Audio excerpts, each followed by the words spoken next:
এই ধরনের ভগ্নাংশমূলক লসাগু গসাগু করার জন্য কি করতে হবে আমাদের মনে রাখতে হবে, লসাগু গসাগু করার জন্য দুটো সূত্র রয়েছে।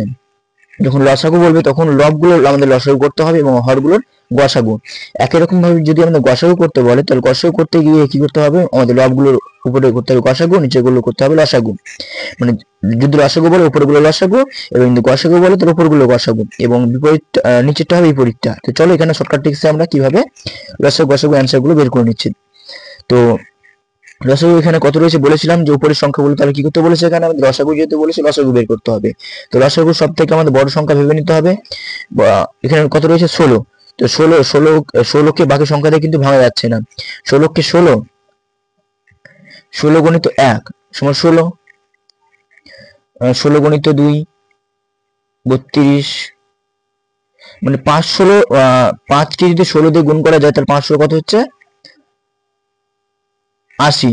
তাহলে মানে বলতে পারছি শূন্য রয়েছে, যেখানে শূন্য আসবে সেই সংখ্যাটাকে আমরা 10 ঘর নামতে পরে মিলিয়ে দিতে পারছি। তাই আমাদের কত হচ্ছে 580। তাহলে আমাদের সঠিক লসাগু রয়েছে আমাদের এখানে 80। এবং যদি আমরা এখানে নিচের সংখ্যাগুলো আমরা যদি গসাগু বের করি তাহলে কত হচ্ছে, সবথেকে ছোট সংখ্যা দেখে নিচ্ছি আমরা, ছোট সংখ্যা দিয়ে বাকি সংখ্যাগুলো ভাঙা যাচ্ছে কিনা।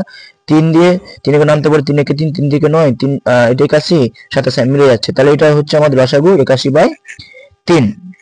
এরকম ভাবে আমরা গসাগু করবো। এবার গসাগু করার সময় দেখে নিতে হবে উপরে লবগুলো বলেছে গসাগু করতে এবং নিচেরগুলো লসাগু করতে।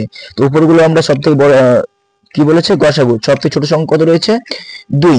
তো 2তে দেখে নিয়ে আমরা বাকি সংখ্যাগুলো ভাঙা যাচ্ছে কিনা। 2 কে 4 দুগুণে 8,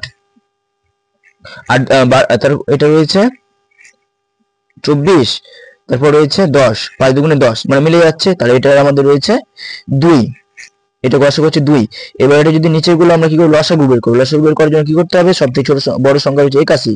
দেখতে হবে 81 সংখ্যাকে বাকি সংখ্যা দিয়ে ভাঙা যাচ্ছে কিনা। হ্যাঁ 3 দিয়ে ভাঙা যাচ্ছে, 9 দিয়ে 9 81, 27 কে 3 27 81, হ্যাঁ হয়ে যাচ্ছে। তাহলে আমাদের সঠিক অ্যান্সার হচ্ছে 81। তাহলে আমাদের লসাগু শর্টকাট হিসেবে বেরিয়ে যাচ্ছে লসাগু 81/3 এবং গসাগু হচ্ছে 2/81। এটা হচ্ছে আমাদের শর্টকাট ট্রিক্সে খুব সহজে বেরিয়ে যাচ্ছে। এই ট্রিক্সটা মনে রেখে তোমরা যে কোনো ভগ্নাংশ সূচক লসাগু এবং গসাগু গুলো করতে পারবে।